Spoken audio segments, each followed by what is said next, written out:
drž hubu, nebo tam neskočí.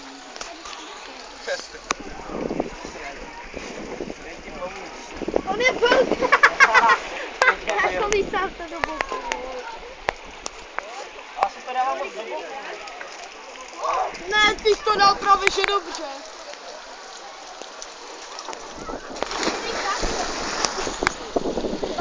To bylo. Ano, to je nemocnej. Pojď. Ne, pojď.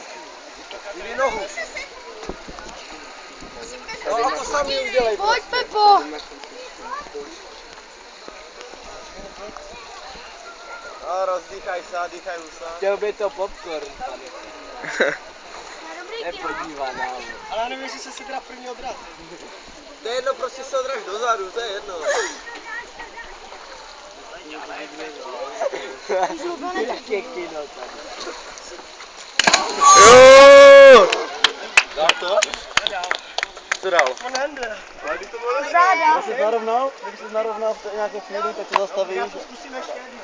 Jo, ale dal hej hochu, ale bylo to dobré. Pepo, to posral. No, ty to dáváš do boku.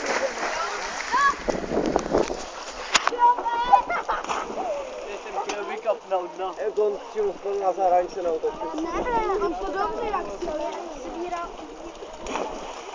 Co to dáš, jo?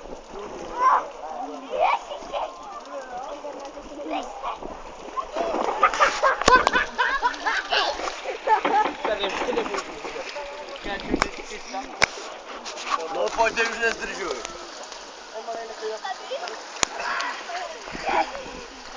Za scenárie. Letí ti, no.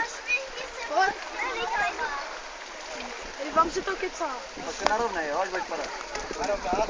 Tady si dám. A on dá placka na břík. Natáhni nohy. A když budeš dopadat do vody, si narovnej, jo. Mrdej se. Děcka ti tleskajou. Jo, tak to Tleskejte mu. A i ty malý, no. Jo, dobře. Jo!